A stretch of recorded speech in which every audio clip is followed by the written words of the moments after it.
Hello, and welcome back to another episode of Minority Report's podcast and digital series. I am your host, Mona Sheikh, you guys. You know what's up. Happy Friday, everybody. Happy Friday, James. Happy Friday to everyone tuning in or about to tune in. Oh my God, this week, I can't even believe how this week just kind of flew by. At first I was like, oh my God, I have such a busy week. I have like so much stuff to do this week. And then next thing you know, I'm just like, oh, it's Friday already. Oh my God, where did the week go? But you guys, today, I have a very special guest. She has been, I actually almost crossed paths with her 10 years ago. 10 years ago, we had an indirect crossing of the paths when I lived in New York City, since I grew up in New York City. I don't know if you guys know this, but I decided to bring her on because since then she's been up to very big things. She has been she directed episodes of Rami. She directed episodes of Ozark, and I cannot wait to chat with her because she is amazing. I want to give a fantastic intro for this guest because she really is fantastic. She's a Palestinian-American actress, director, producer, and screenwriter. She was named on a Variety magazine's 10 directors to watch. Yeah, that's right, guys. You are dealing with an OG here. My very talented friend, Cherien Dabis. Cherien, did I say this right? Very close. Very close? Very close. What did I mess up? Tell me. Well, first name was perfect. Just the last name. It's Dabis. Dabis, but it's Dabis though, right? Yeah, that was just my dad's way of trying to make life a little easier. Listen, I get it. I wasn't born a Mona. I changed to Mona because my legal name is Mavish. And in high school, when I started here, kids used to call me my bitch. Oh, wow. And I was like, ooh, I cannot get through high school being called my bitch. Yeah. Like this, I'm going to need so much more therapy than I'm going through right now. So much more therapy. But Cherien, welcome. Thank you so much. First of all, how are you feeling? I know you're recovering from a cold.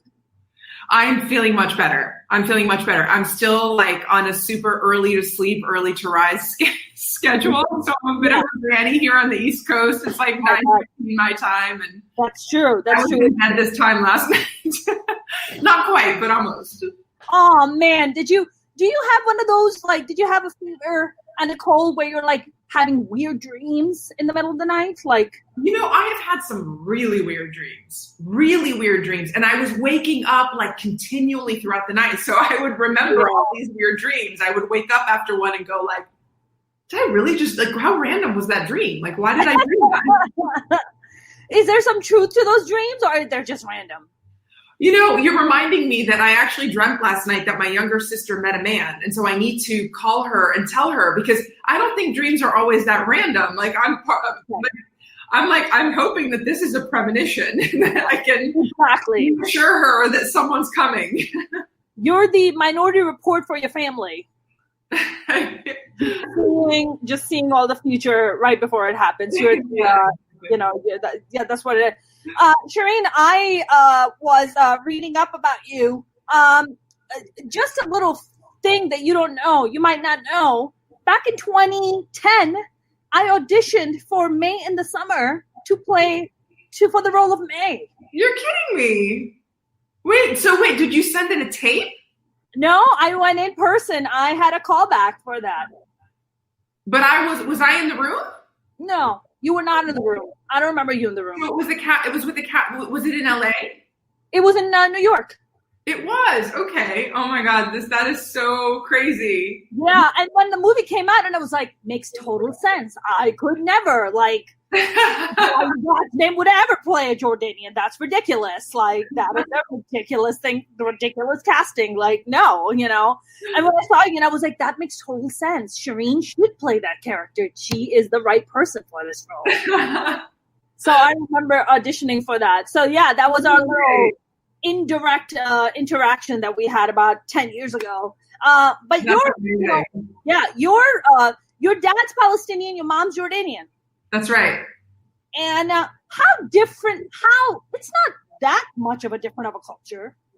No. I mean, it depends on who you ask, but no, not at all. I mean, if you start asking Palestinians, it's like Palestinian culture can vary so much from city to city within Palestine, like dialects and that kind of thing. But no, it's very similar. All of like kind of the Levantine part of the Arab world is super similar. Khalid, however, is different. Yeah, Khalid is different though. Khalid is very different. Khalid is super different. Gulf Arab culture is like a whole different thing. Yes. Yeah. Lot of flashiness happening, Cherien. Oh yes, flashiness and so many other things, Mona. So many things that make other Arabs and other parts of the region go, really? I think it makes even Muslims around the world look at Khalid and go, yeah, what's going on over there? Yeah, why? No, yeah. How much Gucci can one person wear on one day? I know, and like how many malls do you need, and like how big do they need to be? Yes. And why do you need to drive your car on two wheels when it has four?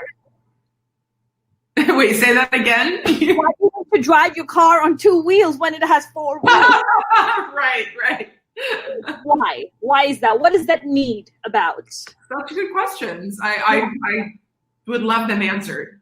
I mean, listen, I am just as curious as you are about that. I was reading this one thing about you that you were born and raised in Ohio,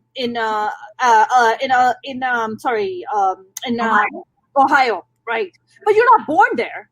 No, I was born in Nebraska, raised in Ohio, but we traveled back to Jordan all the time, like almost every summer.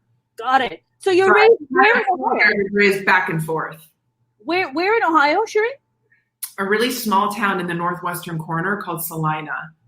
It's about an hour north of Dayton. Okay. Yeah. That's not the same as in Nashville, Salina, is it?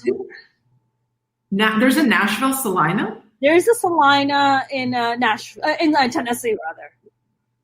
Oh, there's a Salina, Tennessee. That's what I'm Well, there's also, I believe, a Salina in Kansas, I think I've heard, but I think they call it Salina. I've heard. I have to confirm that. So what makes your parents name apparently? Yeah. What makes your parents go, let's go to this obscure little town? I know. It's such a strange thing. So my parents just immigrated to the US right before I was born. Ended up in Nebraska because my dad got a residency there. He was right out of med school in Cairo, got a residency at Creighton University in Omaha, Nebraska. And then like a lot of immigrant doctors, he was recruited to small town Ohio. And when my parents went to go visit there, like in, I don't know, like the late 70s, they were like, oh, it's small and it's quaint and it's peaceful and there's no crime, like literally zero crime. Wow. That's what they were worried about. And I was like, did you consider that there would be zero culture? They apparently didn't, but they did meet any Arab within 100-mile radius, we knew. So they just we had our community. Yeah. Toledo and Dearborn and Right. Dearborn, Michigan has the highest number of Arab population in the country. That's right. I believe it's the largest Arab population outside of the Middle East. That's correct. That is correct. Yeah. Dearborn, Michigan is huge. One of the things you wrote about, it's mentioned in your Wikipedia, is that during the Gulf War in 1990, Secret Service got called to your house? Yeah, well, they actually got called to my high school. So the Secret Service came to my high school to investigate a rumor that my older sister threatened to kill the president. How old was your older sister at the time? 17? She was quite threatening to me, but not to really anyone else. By the way, her name is Fatin. She got made fun of quite a lot in school, as you can imagine, but she never changed her name, which is quite awesome. That's my nickname now, Fatin. No thanks to the pandemic. That's what's happening to me right now. I'm working on a shape called the round shape. I think round. You look pretty amazing. So thank you. That's the cutoff right here, Cherien. Like, you can't see from here below. Nothing. No, the camera will not pan down. I refuse to pan the camera down, Cherien. So Secret Service gets called because Secret Service, did somebody in the neighborhood puts this complaint in? What went down? So what we don't know anything for certain because it was an anonymous tip that was called in on my sister. But what we think is because she was quite outspoken in her government class, and that she would speak out a lot on behalf of the Iraqi people. Sure. And try to kind of give another perspective of what was happening. And she got a lot of pushback and a lot of hostility in that class. So she always, and we always kind of thought it was probably one of her classmates from that class that just decided to call her in, that just thought that, I don't know, that her beliefs were anti-American somehow, that she was, somehow threatening to the country as a 17-year-old. You know what's disturbing to me, that back then we didn't even have Facebook or Twitter or anything like that to post something like that. So for them to just be like, anonymous tip, let's go check this out. A 17-year-old trying to assassinate the president or trying to, that's ridiculous. It's so utterly absurd. And, luckily the principal of the high school was wise enough to just know that it was utterly ridiculous and kept the Secret Service away from my sister and literally said, you will not go anywhere near her. You will talk to me. And if anything happens, I'll take responsibility. Like that was how certain it was, which was actually really nice. It's times like, because we experienced such heightened racism in this small town in Ohio during that, that first Gulf War. It's times like that where you really realize who your friends are. So it's kind of, we lost a lot of people we thought were friends and neighbors. And, my dad actually lost a lot of his patients, but then people really emerged out of the woodwork to defend us and to be there and support. Wow. Yeah, it's interesting. There's always that balance, right? It's always that balance. Like, and I'm glad when people show themselves to be the assholes that they are. I'm like, thank you for letting us know you're an asshole. Thank you. I never saw that before. I would not be bringing homemade hummus to your place, so fuck off. Yeah, exactly. I will no longer explain to you what Palestine is. Precisely. Exactly. Don't come to me. You're from Pakistan? Exactly. Are you Pakistani? I get do you speak Pakistani? I'm like, first of all, there's no fucking such thing as Pakistani. And second, like, we speak Urdu. We don't speak Pakistani. It's weird. It's weird. People keep saying I'm Middle Eastern. I'm like, please stop saying that. It's South Asian. Please stop it. We have enough enough internet to go out there to figure out where Pakistan really is. So please stop it. Identity crisis. Cherien, that must be a lot of that. That must be a lot of identity crisis. Guys must be going through. Holy shit. Yeah, it's definitely it's identity crisis on top of identity crisis. I mean, at what age were you like, where do I belong? Like, where do I belong? Did you have that kind of a thing? Because I went through that. But I think I still do. Say that again? I said, I think I still do. I think you still just sort of. At what age? Exactly. 0 through now? You're like still struggling. Yeah, no, I definitely, I really struggled with that throughout my teenage years.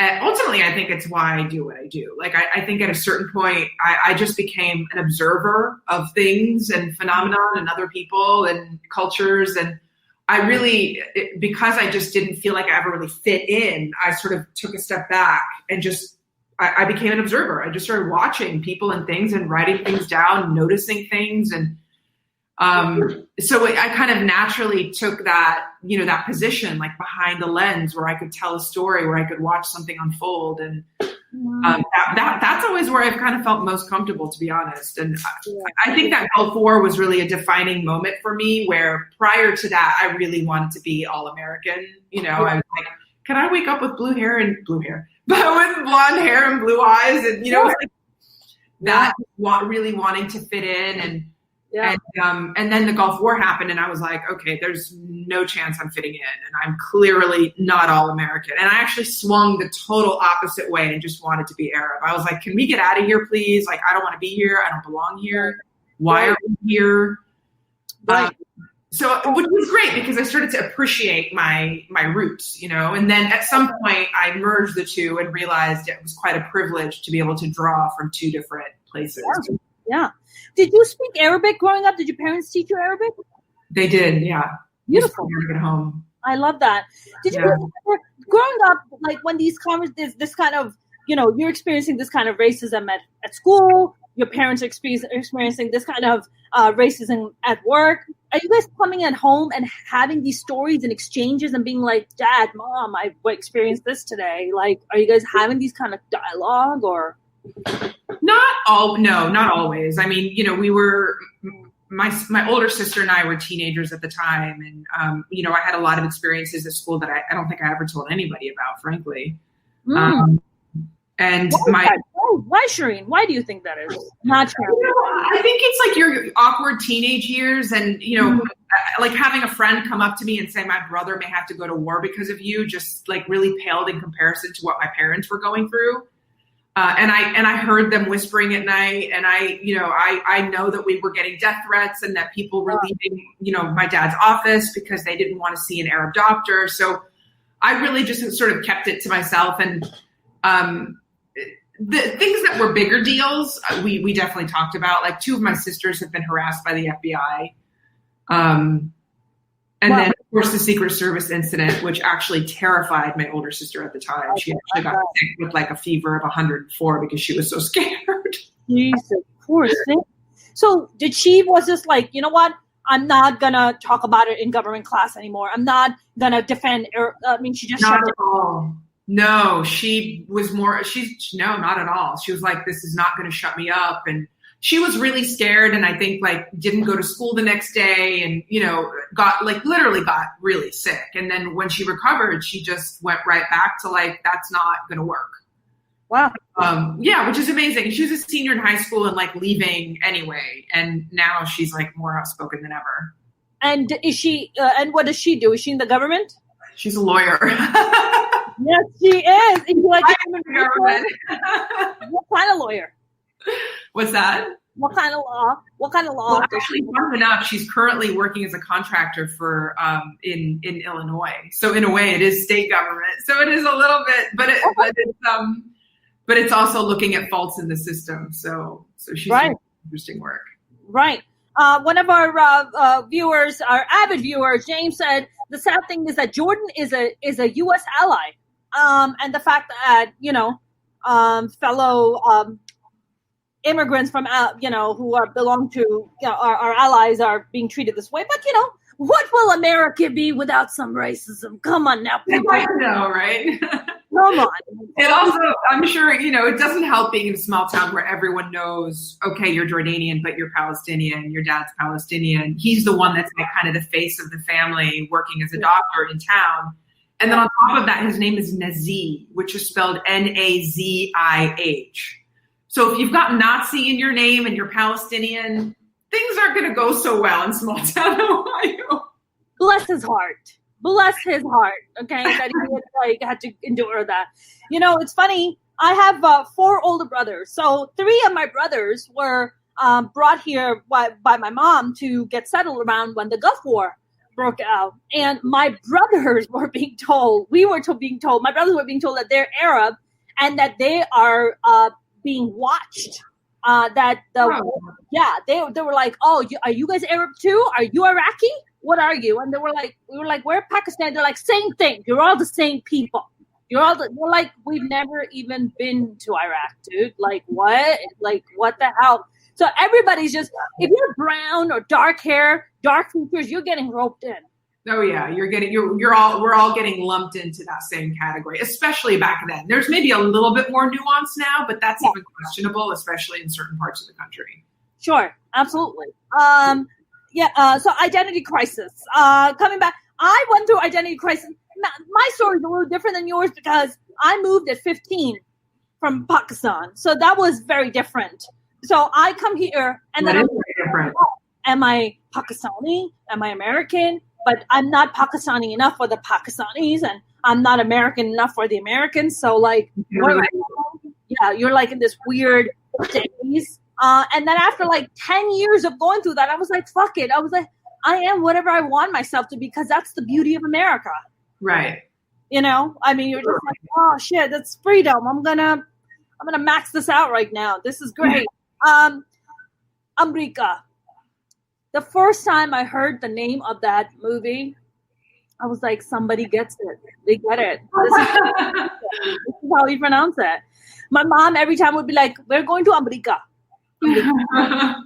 And the first time I heard it, I loved it. The story of America is about a Palestinian mom and her son coming to America. Right, Cherien? Ooh. Right. Cherien? That's right. Yeah. You got a little stuck there. Your eyes are closed like you are Can you hear me? Oh, there you are. Okay. Yeah, you were like this. I was meditating for a moment there. I had to really think about it. I can't. That movie was such a long time ago. I'm just kidding. No, it's your first debut feature film. Yes, it was. It came out in 2009. Wow. A lot of good stuff has happened since. So, hey. Good stuff, but sadly and interestingly enough, the movie is more relevant today than it was back then. Yep, 100%, absolutely. Cherien, you were. I read that you guys went to visit Palestine, and you guys were strip searched for 12 hours. Yeah, that was. I mean, I was like actually a kid at that point. That was like one of my first visits, one of the first visits that I remember because we went back a lot when I was younger. But yeah, the first time that I remember going there, we were held at the border. We were crossing through the LMB border crossing, which is the crossing between Jordan and the West Bank. And that's the crossing that Palestinians have to go through to go into the West Bank. And so, we were held for 12 hours. My younger sisters who were like babies and infant, like we were all strip searched. My mom's makeup was confiscated. Our electronics were confiscated. My dad was screaming at the soldiers. They were screaming at him. And I just remember I was like an 8-year-old, I think at the time. And I was like, I really remember just like looking at my dad going like, I don't know if he's going to die right now.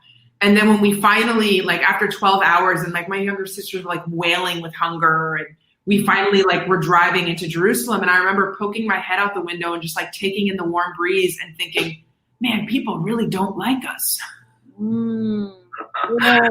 Yeah. Sadly, as an 8-year-old, really thinking wow, people don't like us. Yeah. So it was a really formative experience. Yeah, formative to say the least. More like traumatic. Holy shit. Formative is a nice way of saying, oh my God, they fuck with my head at that age. What? That's crazy. When you say strip search, what? They take you? Did they strip search your mom too?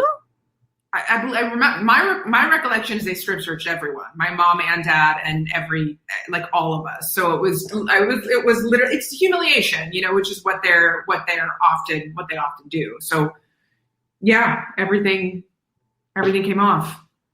So you're 8 years old, and what? They take you to a special room with a lady bodyguard, lady guard, and then she's like, okay, everybody take your clothes off because we don't want any bombs underneath there. Let's go, people. Yeah, pretty much. You're taking, even to this day, I was just in Palestine in October, and when I was flying out, they have a special room for Arabs. It's the VIP room.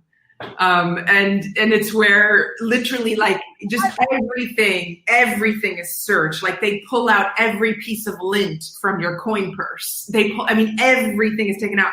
I remember at one point, the security person took out a chocolate bar and just stared at it for like, I felt like a whole minute. And I just was looking at her and I was like, do you want some? Like, chocolate.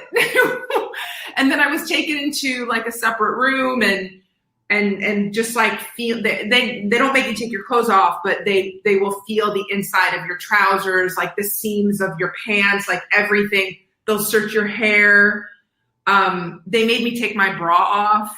I started to lose my temper a little bit around the bra. Like I took it off like I was stripping. I just started going like this. Like, is this what you want? It's like, I can't. I have to try to inject some humor into this because I'm really starting to get angry right now. So. And that's every time, Cherien. Every time you cross the border, every time you have to go through this. It is almost, yeah, on the way.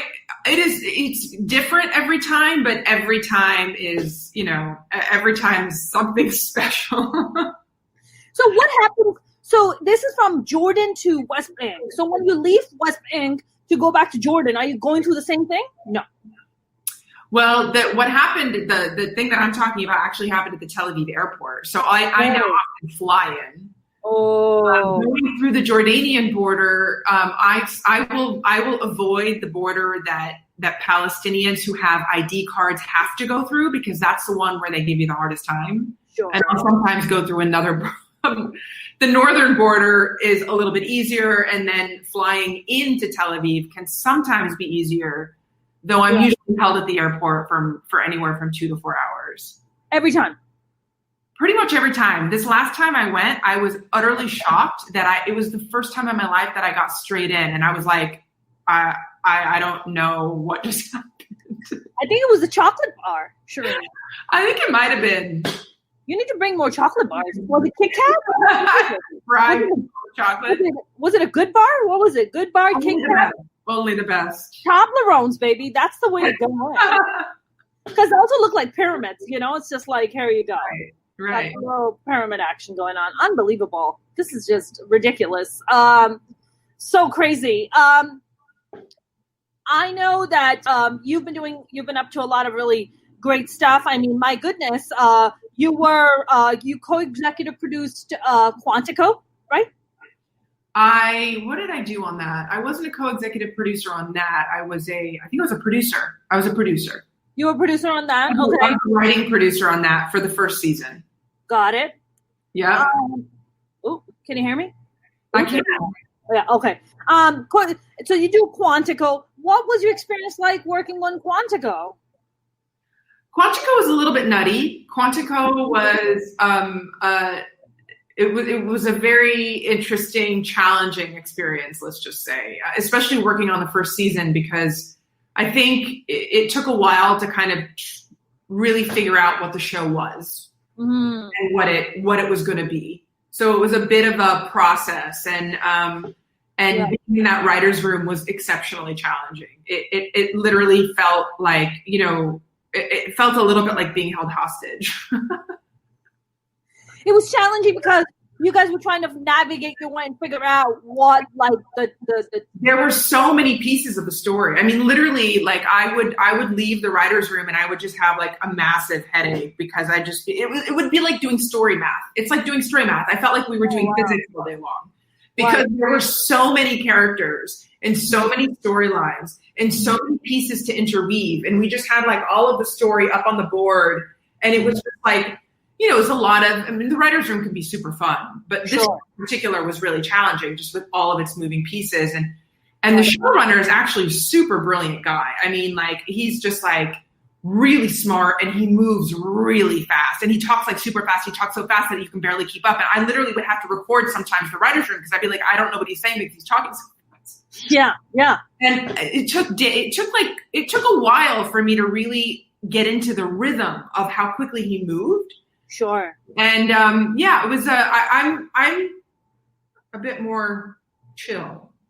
Yeah, well, you grew up in Ohio. Yeah, you could say that's why. Maybe. I grew up in New York. When I moved out to LA, people were like, "You talk too fast."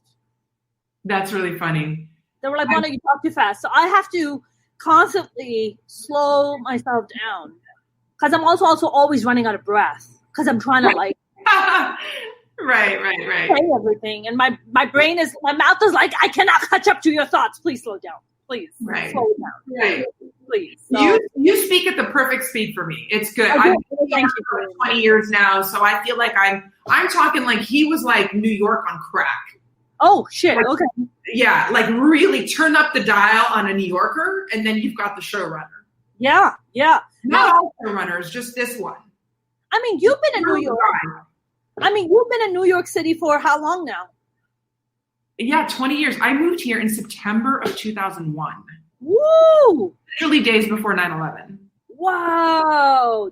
Did they come to your house then too? They're like, hi, when did you move to New York City? You know, it's really funny because by the time I got to New York, I was like, no one knew that I was Arab. Like I would walk down the street and people would look at me. They didn't know that I was Arab. So it was like such a different experience because in small town Ohio, everyone knew our business. Sure. And everyone knew, we were Arab. But I got here and suddenly I was experiencing a whole different kind of racism, which was more like the fly on the wall kind of racism, where people feel comfortable being racist in front of you because they don't realize that you're a person of color. I think those are some of the fun ones. How could she be a person of color? That's right. When I lived in New York City when September 11th happened, and I grew up in New York, so for me, it was pretty in my face. People would come and ask me, they're like, "You don't have any terrorists in your family, do you? Like, do you guys have any? Like, do you know anything? Do you agree with what Osama bin Laden did? What the fuck are you talking about?"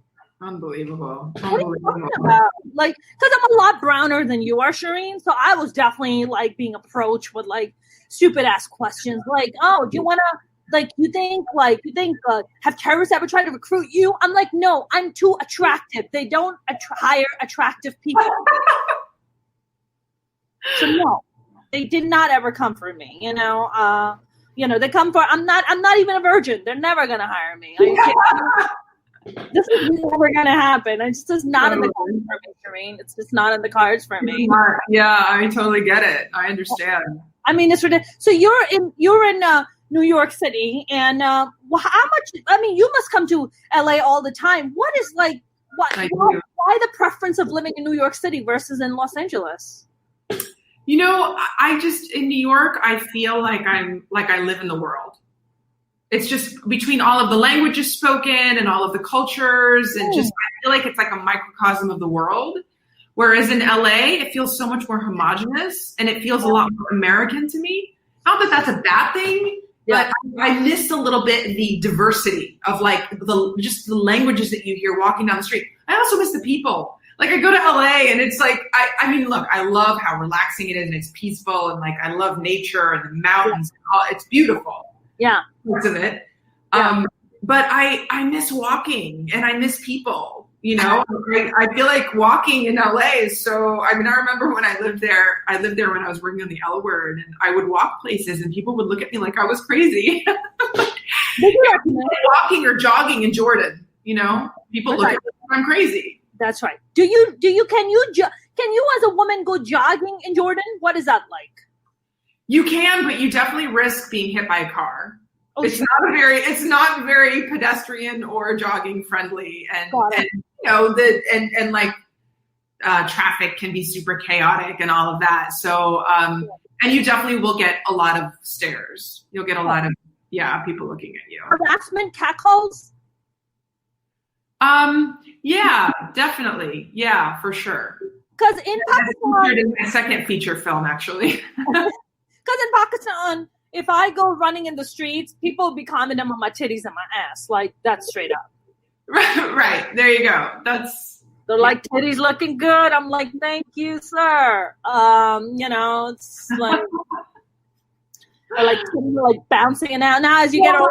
Are people that like in your face about it? Like that would be so Ayab. It's not Ayab. I don't know. Do you guys use that? Is that like a term that's more widely used than just the Arab world? Ayab, which Ayab is like a term that we use that means shame, like shameful, but it's just shameful. Like it's not just like you've shamed yourself. Like when you've done something that's Ayab, you've literally shamed all of your people. I see. So you're responsible for your tribe, for your family, for your people. And when you do something Ayab, it's like a colossal shame. Like you've shamed everyone. Really? We with us it's more like haya means sharam, like, or sharam means shame. So it would be more like hayakaro, meaning like be shameful. Like, what are you doing? What are you out there like, walking around with like your titties bouncing and your ass bouncing? Like, I got good titties. What do you want? Like, God gave them to me. People pay for these in LA. Come on, Exactly. It's like, come on, man. You don't get it? I don't know why. It's it's shame, right? It's the woman's body is so sexualized that Oh man, it's the woman's body. I mean, it's unbelievable. It's so fucking taboo. Like, I mean, the thing between a woman's legs, like that is the family honor right there. Like, it is. It's hard to believe that in this day and age we're still dealing with this. It's still very much the case. Patriarchy, Cherien, patriarchy. Yeah. No, blame it on patriarchy. It's everywhere. Blame it on patriarchy. Honestly, I am just tired of family's honor constantly being put in a woman's vagina, because once you put it up there, there's not a lot of room for anything else to go in there. So you need to take the family honor out, because my vagina's too full. It's too full.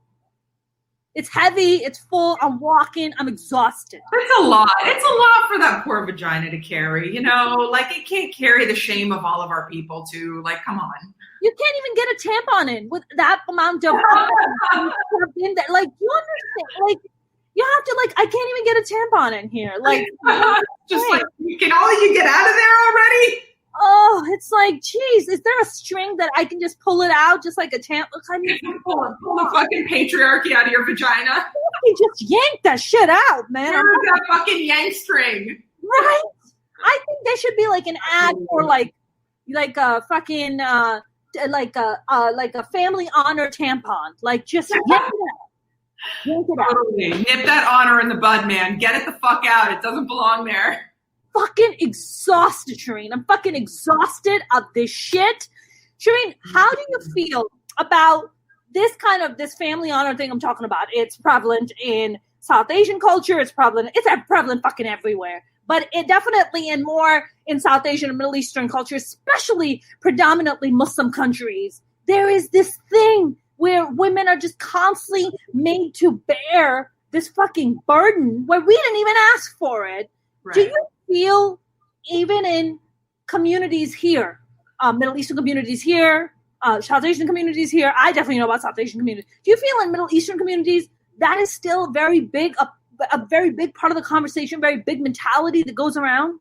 I think so. Yeah. I think it's, it might be a little bit more subtle than back home, but sometimes not. Sometimes it's not even more subtle. Sometimes, in fact, it's magnified because people immigrated to the States decades ago, and they haven't realized that there's been progress in our part of the world. They're actually stuck in a bit of a time bubble, like in, Palestine, like the village, the tiny village of Palestine in circa 1974, 75 or something.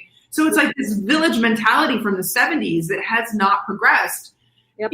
And also I just feel like it's so challenging when, we come from places where there's just so much work to do in our own cultures, but we're so busy, like, fighting outside, imperialism, colonization, the enemy, like occupation, like, God knows what threats from the outside, that there's just no ability to even take a look at our own progress. Yes. You know what I mean? To really like do any work internally on our own situation. Sure. Don't you feel if the men in our societies, the toxic patriarchy that has dominated and continues to dominate and dictate the narrative, if the male allies would step up and be like, listen, guys, this shit ain't working. This isn't working. Yeah. We need to treat our women equal to what's happening to us because we need our societies to progress. Right?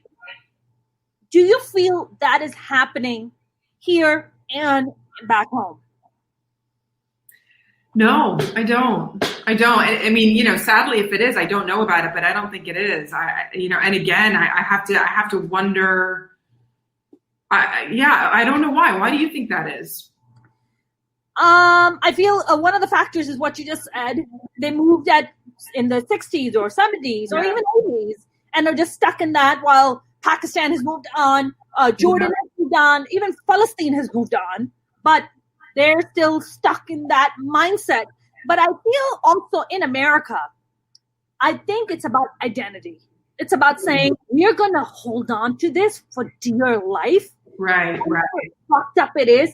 Don't ask me to look at it. Don't ask me to look at the fucked up stuff because you're asking me to shake my identity, and I don't know who I am if you ask me to shake my identity. Right. No, that's a great point. I think that's really, really true. And I think that people do really hold on to their identities even more once they've left. And, in Palestine, just given the homeland is gone, basically, and people are just so clinging to who they are and where they came from and their past and the hope of return. And, because what else is there? Because the present is so bleak and the future seems even bleaker. So, it's like, and how do you even organize internally? How do you even put a call out for our allies, our male allies to even do anything when, when you look at a culture like Palestine or a country like Palestine where people are the men have been so humiliated. They've been completely emasculated and they're living on their knees, and now you want them to, so it's I wonder why our male allies here, I sometimes feel like we have a hard time speaking out about some of our internal issues, like societal issues, because we're so criticized. The outsiders criticize our culture so much that sometimes it makes it harder for us to then be critical of our own cultures and of our own societies. And I feel like that's also another reason why people sort of shield themselves with I'm going to focus on the occupation. I'm going to focus on this. Let's not talk about these other things, like the way women are still being, honor killed and whatever else is happening. We're going to brush these things under the rug, domestic violence and, things that are real and that are happening. We haven't gotten there yet to the point where we're ready to take out those taboos and look at them and go, you know what you're doing is wrong, but what we're doing is also wrong. That's right. But Cherien, that's the great thing, right? That's the great thing about you living in America and I living in America. We can have this conversation. I can talk about this in my stand-up. I can talk about it on my live streams. You can go make a film about it. You can have a live stream and talk about this thing, or have a panel to be we want to have this discussion, right?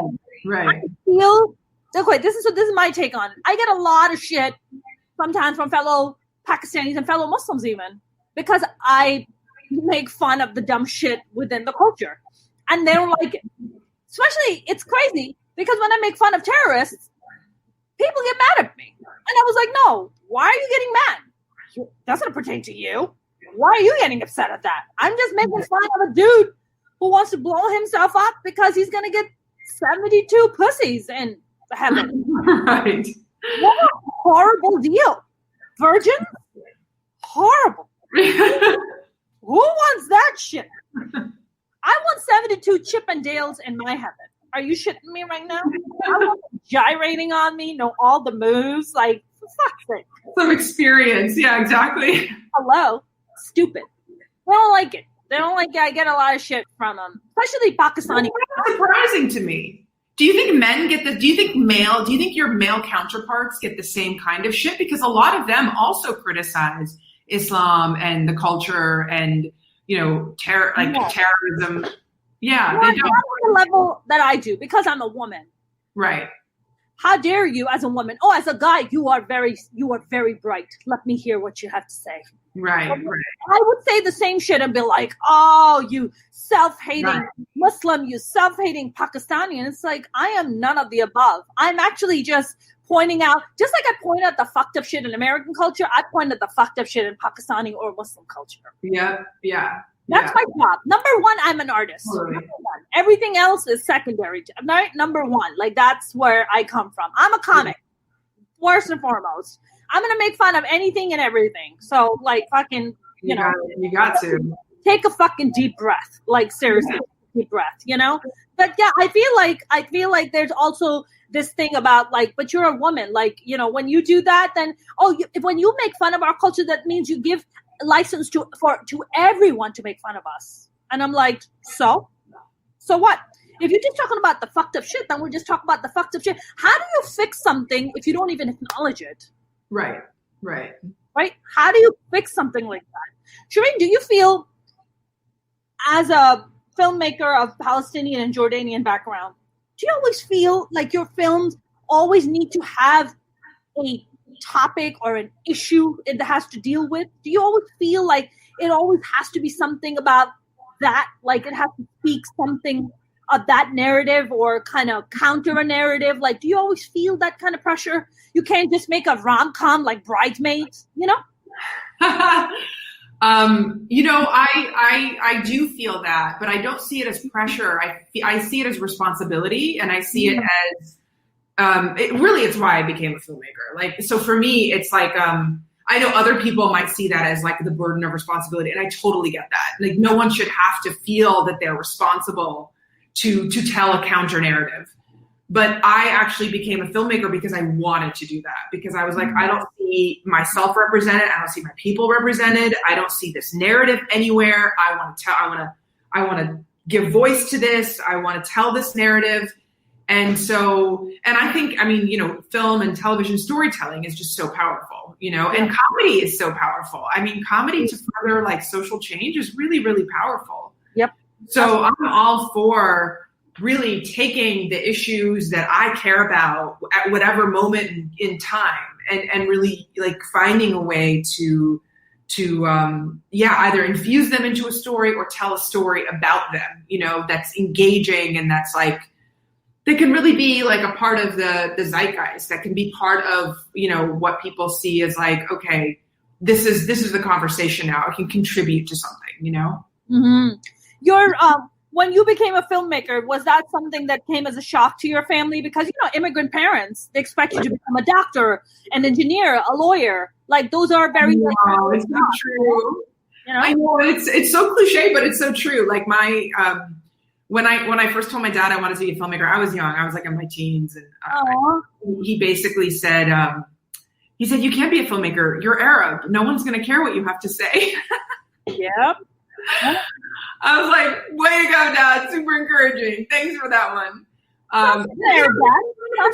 Like, he really believed that. He really, really believed that at that time, that no one would care what I had to say. And that's really sad for him that he believed that, you know, and luckily times have changed and some people care. I think a lot of people care now. Yeah, exactly. Yeah.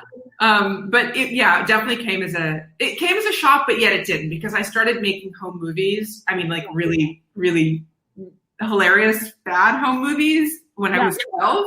Yeah. Like horror films in the cornfields of Ohio, bad. And so it wasn't a huge surprise when I told my parents, but when I told my dad I got into Columbia Film School, he was like, is there any chance you can go to Columbia Law School? Wow. Of course he did. I was like, no, Dad, there's really not. But thanks for asking. Bye. Not too fucking shabby getting in Columbia Film School. Excuse me. Like, I was hoping for a little bit more approval. Yeah. That's why I do everything I do, Mona. I want my dad's approval. I've just been working for him to just be like, I'm very proud of my first film now. What about your mom? Is she very supportive? Your sisters? My mom and sisters are amazing. My mom is super proud. Yeah. And my mom is definitely very supportive. Aww. She was a little hesitant, you know, for her, again, it was like the arts are a hobby. Like, you know, you need something else. Yeah. But once she saw that I could actually make a living, she was like, oh, okay. Listen, the moment money comes into the picture, the game changes. Totally. It's not a hobby anymore. Oh, you're making money. Oh, okay. Yeah, exactly. All right. No, my family... Do something now. My mom is just like, I want to buy this bag, and I saw these shoes, and I want to buy, so... It's like, okay, all right. You were. My family has never been supportive of anything. Like, nobody in my family. I have 4 older brothers. No. Never. Fuck that. They were just like, what are you doing? My brothers refuse to watch my comedy. They refuse to come to my show. No. Oh, that's a bummer. Nothing. But you know what? It's great. You got it. You do what you do. You. Exactly. Cherien, for me, it's great because by the time my special comes out, I'm like golden. So they haven't seen the shitty parts of my comedy. Totally. So it's That's awesome. I like your style. I like your style. But the entire time they'll be like, "Oh my god, my sister was so talented." I'm like, "You have no idea. I was eating shit for like 10 years. Like, oh my god, I sucked for so long, and now I'm finally good. So holy shit, this is. But that's amazing though. Like, is your dad now more accepting and embracing of it? And it's just like, no, Cherien is established filmmaker. No, I think he's still really surprised that I make a living. He's still seriously very I kind of feel like he doesn't understand. Yeah. Is this a thing in Jordanian Palestinian culture to be like, oh my god, you're 25 and you're not married? Oh my god, that's it. You are dead. You're basically a walking corpse. Like, oh yeah. Oh girl, in Arabic culture, it's like you're khasara. You're like too bad. Oh no! Oh, too bad. Oh, the daggers, Cherien, the daggers. I know. We even have to label it. It's oh my god. It's so and then oh my god. If you don't have a child, if you don't want to have a child and bring a child into this crazy, insane, fucked up, upside down world, exactly. I mean, that is like, how could you not? How selfish are you? Right. What is your purpose here exactly, Cherien and Mother Sheikh? Exactly. Why are you even here? What are you going to do with all that uterus? Oh, I'm sorry. The patriarchy and the honor, the family honors in there, so I can't really bring that out.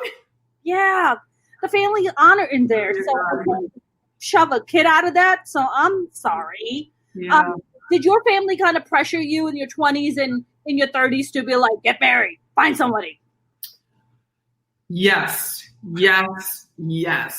And interestingly enough, though, I identify as queer, and I was with women throughout all my 20s, and that was awkward because I really couldn't have a kid with a woman.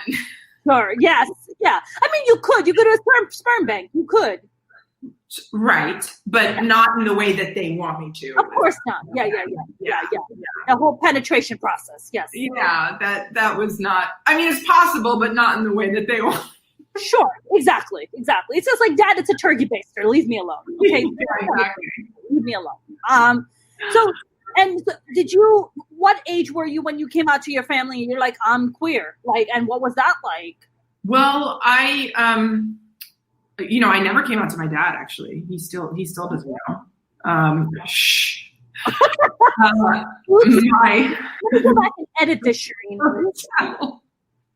I don't think he doesn't watch a lot of stuff, so I'm not too worried. But if he's listening, sorry, Dad. Cherien, I think if you came up with a kid today, he wouldn't even care. He's just like, you have a kid. I think it's good. Let's do this. So I'm married to a man now, so that's all I care about.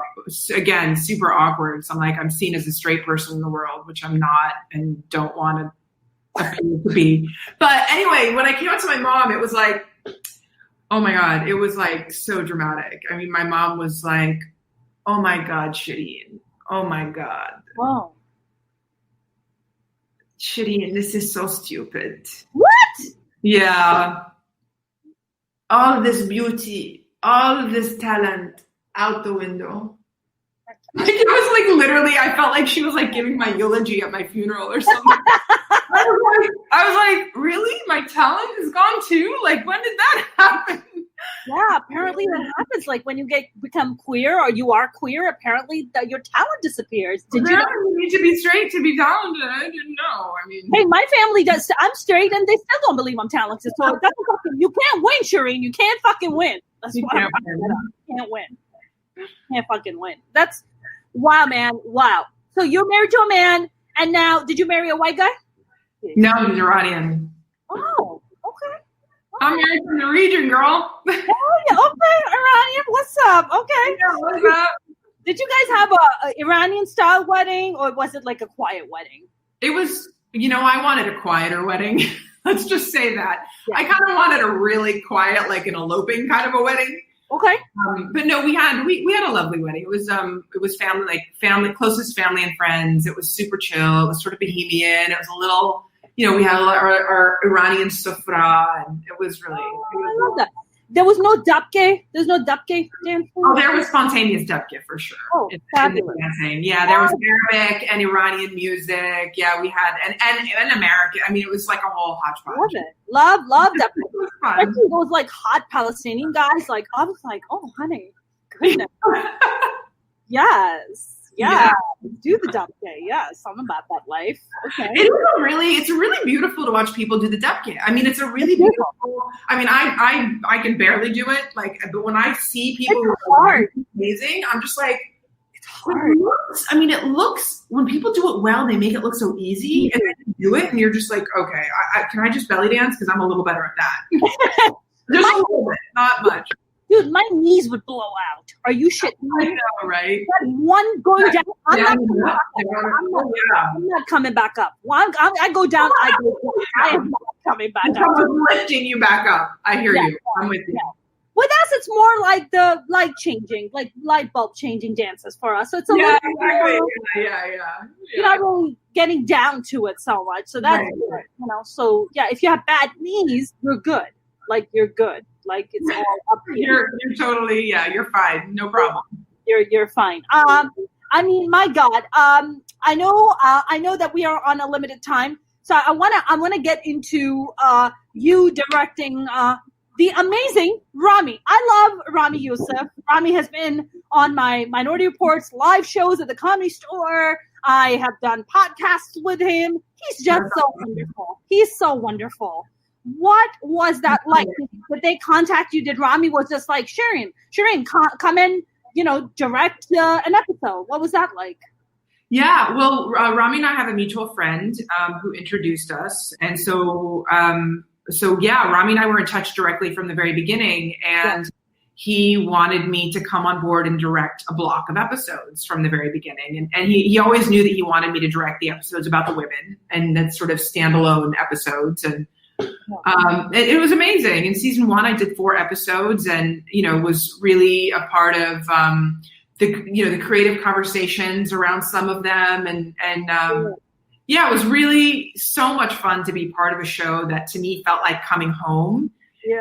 Because, it's just like, it's my culture, it's my family, it's my people, it's my language, like, Arabish, somewhere between Arabic and English, where it's just like dual language and Arab American, and it was so much of what I could relate to, and it was really amazing to be a part of kind of the first show of its kind, and to help kind of birth it into the world, and it's been really exciting. I directed 4 episodes in season 1 and 2 episodes in season 2.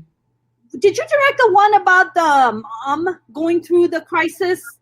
Where she's a French guy and she's smoking and she's like, oh my God, I'm a liberated French woman and I'm gonna feel this way. I love that episode so much. Honestly, of all the episodes, I thank you for telling me that you directed it, and it makes me so happy that a woman directed it, because you can just tell it has that woman touch on it. But I remember watching that episode and being like, yes, thank you for showing that one. That's important. Yeah. Oh, that's really, I love hearing that, because I love that episode.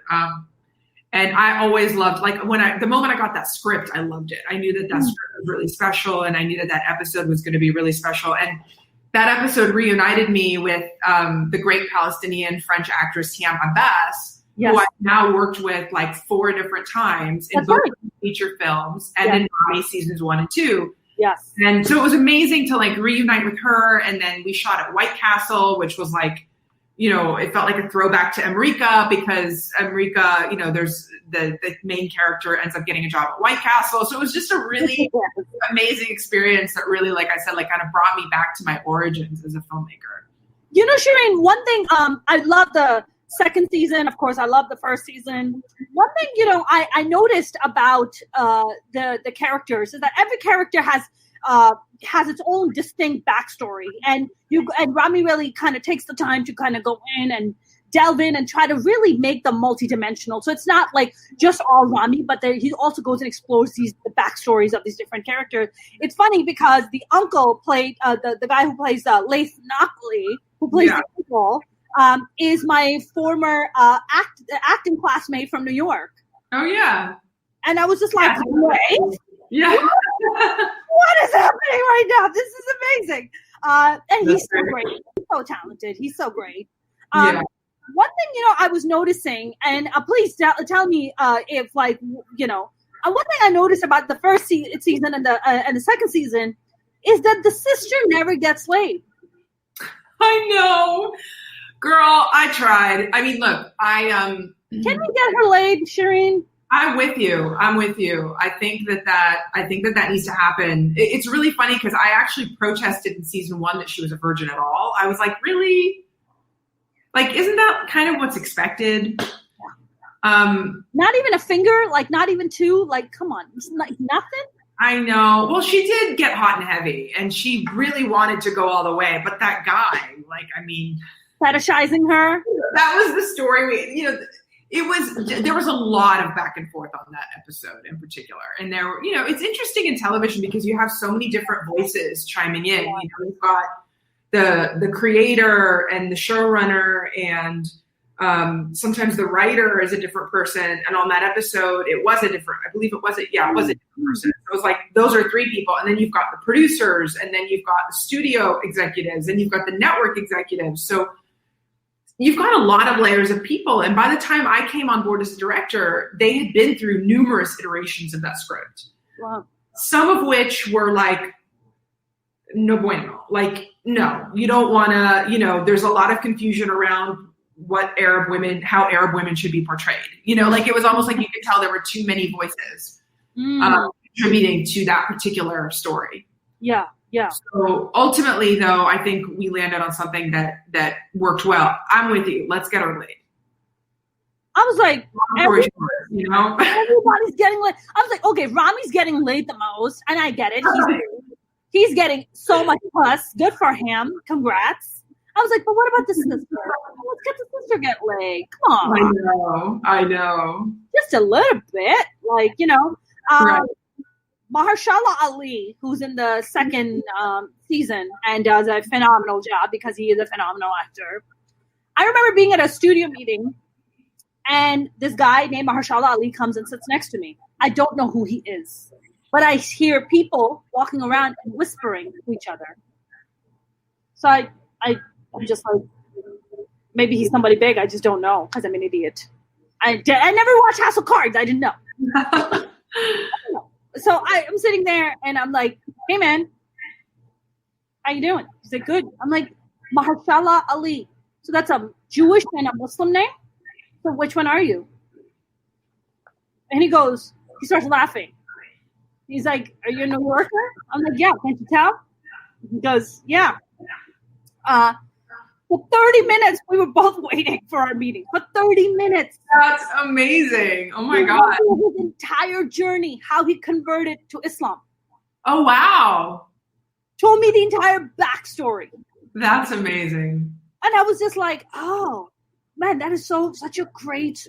He was like, I was a young actor. I was lost. I was looking at the Baha'i faith. I was looking at a bunch of different religions.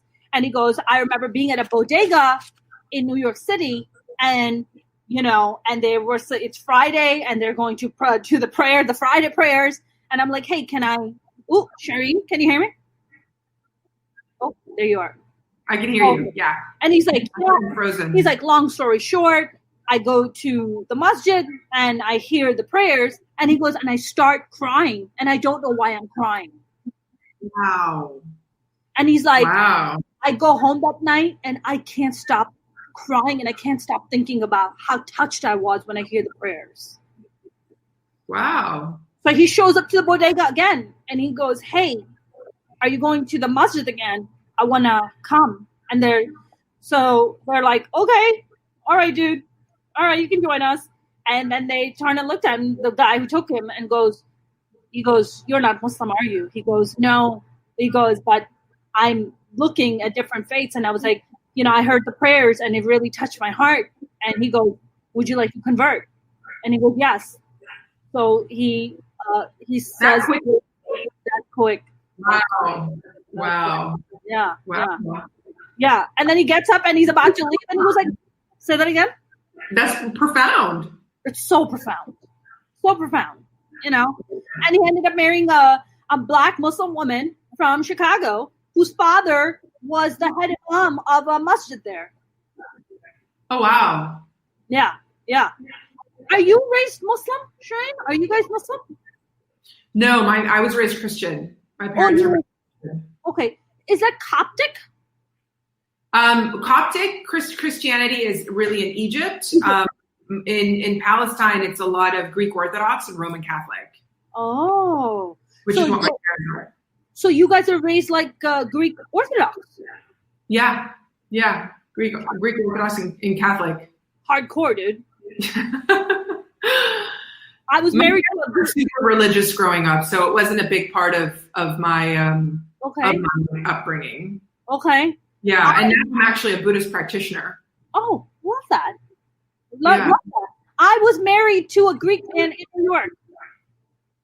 You were married to a Greek man in New York? I was married to a Greek man in New York, and he was very Greek Orthodox. Every morning he would wake up and cross himself. He had his whole shrine and everything, and he would come to the mosque with me, and I would go to the Greek church with him. It was quite the experience, to say the least. Yeah, that's wow. Yeah, it was interesting. Yeah, I love going to the Greek church because they're so beautiful. But I would sit there because I'm an asshole. I'd be like, because the entire sermon would be in Greek, and I'm like, that's Greek to me. And he's like, shut up. And he's like, yeah, it is. He's like, hello. I'm just like, I'm just here for the food. I'm like, can I just get some good food? It is really good food. Yeah, because Easter is a very big deal, right? In Greek Orthodoxy. Huge, yes. And it's my mom's favorite holiday, even though my mom always thought the Greek Orthodox were a little too strict for her. Yeah. But Easter has always been her favorite holiday. Yeah. I mean, Easter is a very big deal. So I would just sit there and just like wait for like the delicious soups that they would make and all the yummy food and the baklava and all that. And I'm just like, I don't care. I listen to the sermon. I get free food. I don't care. I will listen to this. I don't know what they're saying, but I'm sure it's beautiful. My God. Cherien, how has the pandemic been for you? Are you working on any projects? What's going on? It's been it's been a really highly creative time. It really like turbo boosted a lot of things, like a lot of, just development. Everyone just wanted to develop. And so suddenly it was like, okay, let's turn the dial up on everything I'm developing. So it's been just a lot of writing, a lot of Zoom meetings, a lot of Zoom pitches, a lot of Zoom. Is there such a thing? Okay, are you experiencing Zoom exhaustion? It's a real thing. Yeah. Zoom fatigue. Yeah, it's a thing. It's a real thing. I'm like, you do everything on Zoom these days. It's like literally everything. I'm taking French classes on Zoom. I'm doing my meditation classes on Zoom. Oh, wow. I'm doing an acting class on Zoom. Oh, wow. Yeah. I've been taking acting classes on Zoom. So I tape it, I send it in, and then they give you the critique. They play it on, and then they tell you, you're like, oh, you suck. Go back to stand-up. Go back to square one. Do that again. Go back to stand-up comedy. So yeah, exactly.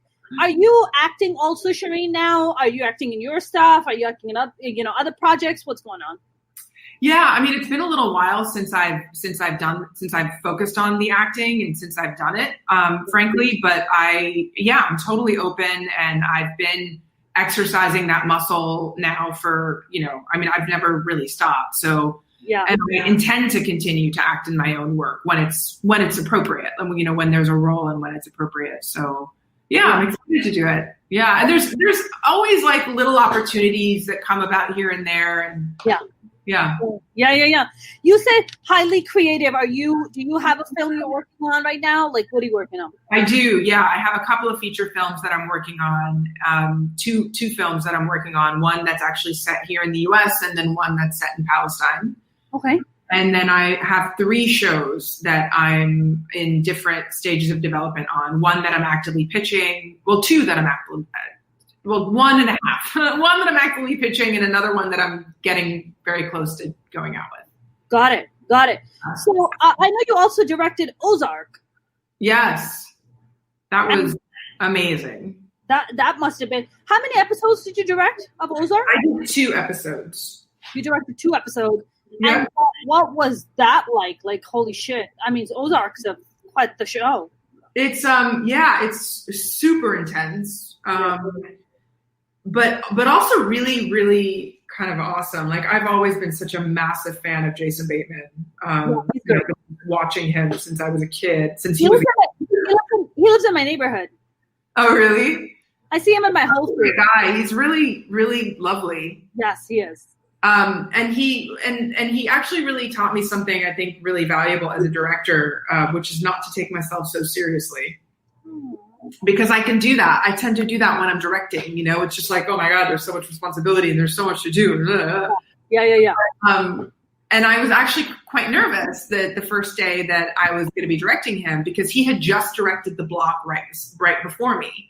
So I was like, oh, you know, he just directed himself, which was awesome, by the way. I got to watch him direct himself. I mean, that was like a serious masterclass in acting and directing at the same time. And then I was directing The Block after him. And the first day he showed up to set, he walks up to me and I was like, hey, Jason, how are you? And he was like, I'm great. Do you know why? Because all I have to do today is act. On over to you. And he did this little bow. And I was like, I love you. He's a sweetheart, isn't he? He's the same probably way he's on screen as he is off screen. You can just tell that.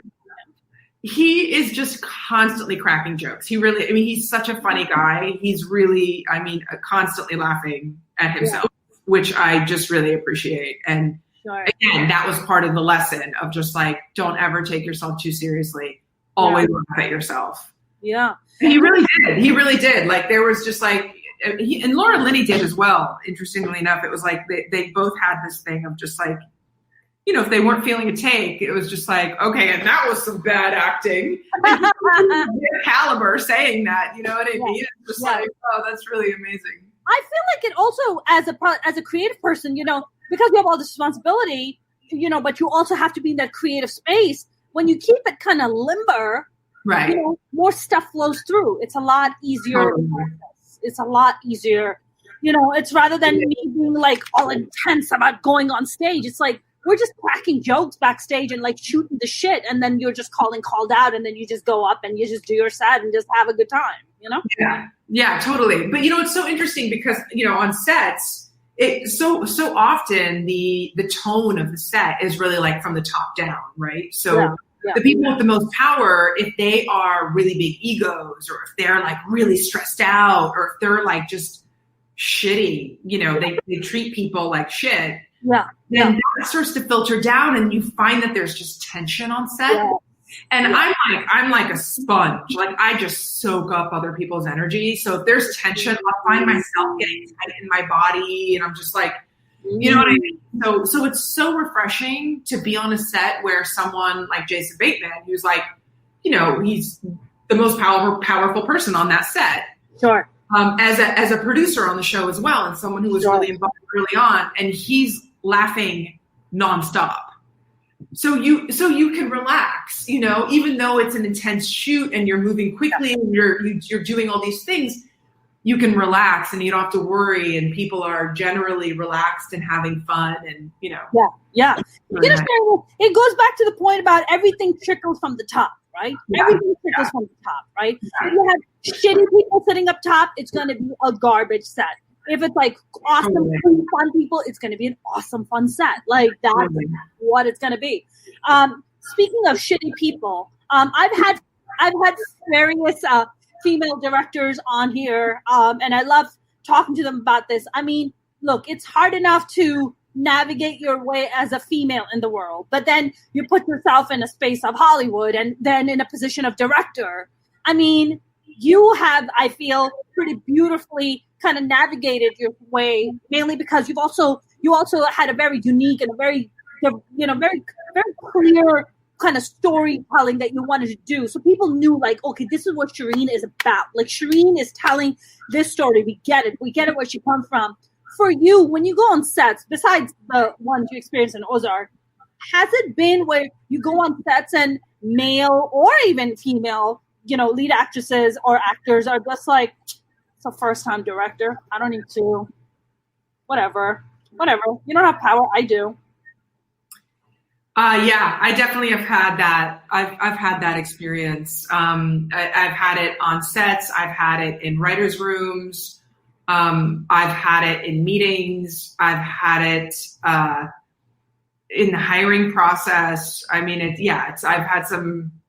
Yeah, it's really fucked up, and it's interesting too because people always ask me, "Oh, what's it like to be a woman director in the Arab world? Like, what's it like when you work there?" And I'm like, I've only been treated with the utmost respect as a woman director in the Arab world. As a woman, that's a different story. Exactly. As a woman director. Yes. I am treated like I am by the way, Palestinian and Arab directors, I think it's 50-50. There are as many women directors in the Arab world as there are men. It's ludicrous how many women directors there are in the Arab world. It's literally crazy. That's amazing. But yeah, in this country, I've had a lot of really crazy experiences and definitely a lot of attitude and people testing me. I once showed up on a set and an actress. Very established actress? Very established actress. Very much tested me from the moment I arrived. It was questioning where the camera was questioning the camera move, asked to see playback at Video Village. And it was literally my first day of shooting. It was my first scene. And I handle these things very well because I'm sort of I don't care who you are. I'm here doing my job and I'm going to listen to you and accommodate you and we're going to work together, but I'm also going to share my opinion and to be opinionated. And I'm not going to allow you to make me shrink. That's just not who I am. I don't shrink. You're the captain of the ship. Yeah, but a lot of women a lot of women in that kind of situation would, because it is quite intimidating. And I totally I have a bit of an opposite reaction where the rebel in me comes out and I'm like, you will not shrink me, I will pull up my lasso. I know, it's the Palestinian in me. I'm I'm going in boxing. Yes. I'm here to defend myself. That's the Palestinian in you for sure, Cherien. But it was interesting because at one point, I apparently passed the test. And to pass the test, I had to be a combination of strong, opinionated, but willing to accommodate and listen, which I naturally did. And then apparently I passed the test. And then later, the script supervisor, who was a woman, said to me, I just want you to know that she never does that with men. She has never done that with the women directors on the show. And I was like, that is so disappointing, Cherien. I know. It's really disappointing. That's really shitty. I mean, that goes back to that internalized misogyny. It's not just the men. Women have it too. I know. They really do. Women definitely have it too, for sure. I was just up for actually a big, a big indie film starring a big name actress, and it was between me and someone else. And I never really knew who the other person was. I just between me and someone else. And the producers and financiers wanted me. I had 3 different interviews with them and they wanted me, and they were apparently and I had a call with the actress and it went really well. And then I was suddenly hearing that the producers and financiers were fighting for me. And I was like, well, if you're fighting for me, but you're financing the whole movie, fighting. Yeah. And I was like, oh, they're fighting the actress. Yeah. And then I heard that they hired a white man who was the other person who was up for the gig, who's actually been around for a lot longer than me and all of that. But I was like, it's so interesting to me that it was it came down to a woman's decision, but this is the kind of thing that just, I feel happens a lot. Cherien, one of the things that I do, not just as a stand-up comic, but as a producer, I put on a lot of big shows in LA and also in New York. My number one key thing every time It has to be all women. Yeah. It has to be all women. They have to be all women. Yeah. Middle Eastern. We did Arab Girls Night out here. Packed. Sold out. That's awesome. Ladies losing their minds. Losing their goddamn minds. All Arab female comics. Yes. Yes. Oh my God, we've never been to a show like that. Exactly. We need this. I need to showcase and put forward these amazing, incredible talent because the comedy clubs aren't giving us those breaks. So fuck it. I'll just fucking create a platform for all of us. Yeah, that's awesome. That's so great. I mean, for you, man. That shit disappoints me. It really disappoints me. Yeah. No, it is really interesting. Women are definitely part of the patriarchy. You know, it is not a gender divide. It's really like, it's a system that has just brainwashed a lot of fucking people, and it doesn't matter what gender you are. Listen, 53% of white women voted for Trump. So let's not forget that. Right? That's a hard number. That's a hard number. Like, let's not forget that, right? Those one were like, yeah, he can grab me by the pussy. It's just like, oh God, oh, that was so horrible. I can't believe that a woman would say that. I remember seeing those like videos and like, what, why, what? I don't get it. I don't understand. I'm like, he can't grab you by the pussy. You have no thigh gap. He can't literally get it. Like, what are you talking about? There's nothing to grab. There's nothing to grab. He's got to, you know how much fat I got to get through even through my own. You can't even grab your own pussy. You know how difficult that shit is? Come on. Stop it. But yeah, that's a real thing. You know, we had a women's march take place in Pakistan, and the older ladies the older ladies were shaming the younger ladies. And saying, this is not what freedom is about. I don't want you going out there. All they were wearing were jeans and just a top. Oh, that is not. And I was like, with all due respect, shut the fuck up. Shut the fuck up. Nobody needs your shit. Listen, you maybe have another 20 years to live. You're probably going to die soon. Shut the fuck up. We're the ones carrying the fucking future. We're the ones raising the children. Shut up. Shut up. You know? Right. Did Jordan have a women's march? No, I don't think so. No. That's another thing right there. No, my mom and sister live there. I feel like I would have heard about that, but no. So wait, did this happen? Obviously it's COVID now, so I don't think anybody's having. Yeah, no. This is like last year. Last year, okay. No. Yeah. Oh, can't take it to the streets. Why the fuck not? We're fucking getting your asses whooped every day. We're being told we have no representation in legislation.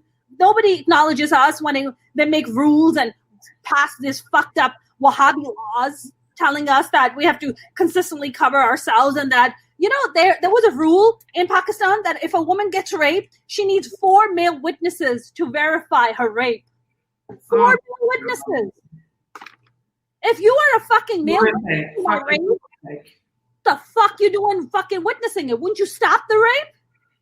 Yeah, right. Oh my God. That's just horrific. Yeah, no, we have a lot of work to do, Mona. We have a lot of work to do. Not just over there, over here. I mean, it's exhausting being a woman and a woman of color, especially right now. You know, it's like, Jesus Christ. You know, and you know what kills me sometimes is that your own men or even your own women try to like fight you and you're just like, I'm fighting for all of us. This is not just for me. This is for all of us. I do this for all of us. Like, come on, work with me. Work with me. I had some ladies show up to a show I did here. 300 Indian and Pakistani women showed up to the show, right? Packed to the front. Crazy. It was incredible, right? They show up, and the very same day, some of the older Pakistani ladies took it upon themselves to go on Facebook and comment how disappointed they were at the show. While everybody had a grand old fucking time. Because why? I told a story, which is a true story, about me performing the holy pilgrimage in Saudi Arabia and shitting my pants as an 11-year-old. I talked about shitting my pants. Oh, it was so offensive. Because God. As I shit my pants, I didn't say anything against the faith. I just talk about shit in my pants. That's what the story's about. And these bitches couldn't keep it to themselves. So the best part was when they started talking shit, all the younger ladies came in and they were like, oh, you women. Oh, you started already? Oh, somebody puts out a good thing and you got to come and knock that shit down. So that was the great part where a lot of the younger people were stepping in and they're like, this is fucked up. Like, really, just shut up. Shut your mouth. Just sit on the side. Yeah. Don't you have an arthritis medication to take? Your blood pressure must be shooting up. Fucking sit on the side. It's exhausting. It's fucking exhausting, Cherien. Yeah. By the way, I wouldn't trade it for the world, though. I wouldn't trade it for the world either. No, yeah. I wouldn't either. Cherien, I know we went a little bit over time. Thank you for being. That's okay. It was so great to talk to you. Yes. Thank you so much. Thank you. Me too. This was such a great conversation. Where can we follow you, Cherien? Where can we follow you? On Instagram, Twitter, at Cherien Dabis. Which is? Last name? How do you spell it? D-A-B as in boy, I-S. That's not your married name. That's your... No, it's my... I'm not very conventional in that way. Oh, shit. Okay, Cherien. Yeah, this is my name, my Palestinian. Yes. Yeah. There's a female, there's a comic here, Monrock. She's great. She's Indian. And she makes this great joke that women only have two options. You only take your father's name or your husband's name. You don't really have a name for yourself. Which is such a great and amazing point. So if I adopt children, I'm going to make sure that they have my first and last name. That's great. I'm gonna friggin' make sure of that. Like you have more. So when I die, you better carry this fucking name. You better carry it. I will haunt you in your dreams. I will haunt you. Like take that last name. I think that's the right approach right there. You got to take my name. You got to take my first name. Like Jesus Christ. It's ridiculous. You guys do the thing because Arabic culture, like you don't give kids middle names. Your dad's first name automatically becomes your middle name. Oh, my middle name is Nazi. Oh, Nazi Dabis. Although I have more like 5 names, if you really want to know. Like it's just a lot of names. Got it. Women in our family do not have middle names. Okay, they can't afford it. It's too expensive. It's only the boys. Only the boys get the middle names. We don't get the middle names. Wait, how is it too expensive? I was being sarcastic. What does it cost money to register a name? Apparently, I was like, why don't I get a middle name? Why do my brothers get middle names? I don't get a middle name. It's really funny because my husband, who's Iranian, also they don't have middle names, and I was like, is that a cultural thing? He was like, I don't know. I think it might be a cultural thing. Yeah, for us, it's more about the women don't get it. The men, because the women are going to leave anyways. They're going to take the husband's name. Right. And it's so crazy. That's so crazy that the women are just, my dad, I have 4 sisters. So we're like 5 girls. Oh, wow. They basically 5 rockin' women now. Love and it. with my mom, as the matriarch growing up, we were just a feminist household. Like literally my dad was like, I can't take this anymore. He's outnumbered. Dude, he's outnumbered. He's not going to win this year. Massively outnumbered. But basically, the reason my parents have 5 kids is because they tried 5 times for a boy. Of course they did. So, I mean, how important that tradition of carrying the name is. So, yeah, let's just start giving the name to the daughters. Girls. Yeah, the daughters. Yep. And whoever carries it. Listen, it's not a guarantee that you'll have a son and then he'll have kids and the name dies. Right. So diversify your portfolio. Give it to the daughters too. This is what I'm talking about, I think that's right on. Diversify your friggin' portfolio. I am the opposite of you. I grew up with 4 older brothers, a very alpha dad. Brothers, man. What was that like? So much fucking testosterone, Cherien. Oh, man. Let me tell you something. I didn't know I was a girl till I was 8. Oh, wow. My mom had to sit me down, and I was like, why is it that when I pee standing up, it's messy, and when they do it, it's not? What is happening here? Is this something I don't know about? Did I miss that day of school where they taught us how to do that? What happened? Is it my target practice is not good? Maybe I'm not aiming right? Like, what's happening here? And my mom was just like, no, you don't have the same weaponry that they do. I was like, what do you mean? Like, what do you mean by that? Like, what do you mean? And it was really, can I tell you something? I was pretty devastated when I learned I was a girl. Pretty devastated.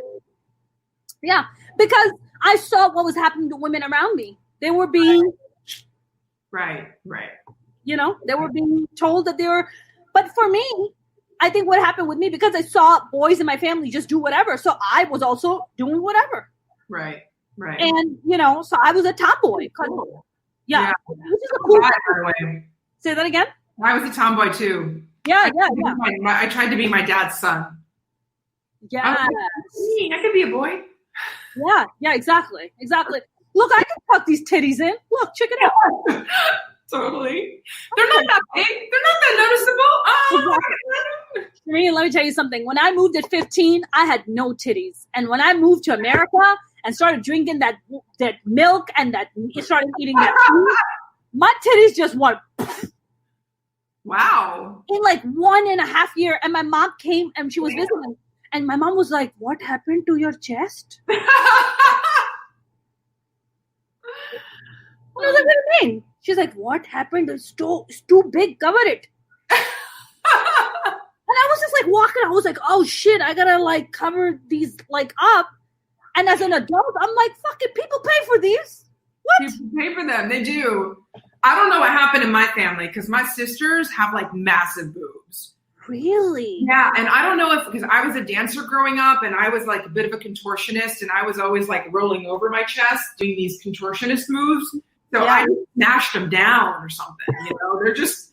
I don't think that's how it works, Cherien. I mean, they fit really nicely in my hands, but they're not like, you know, my sisters are like what you're talking about, you know? I'm just like, but interestingly enough, like I was the tomboy growing up. So I think I also would have been horrified if I would have like, you know, like, I don't know if I just. You'd be wearing a lot of my growth as an anorexic when I was 12.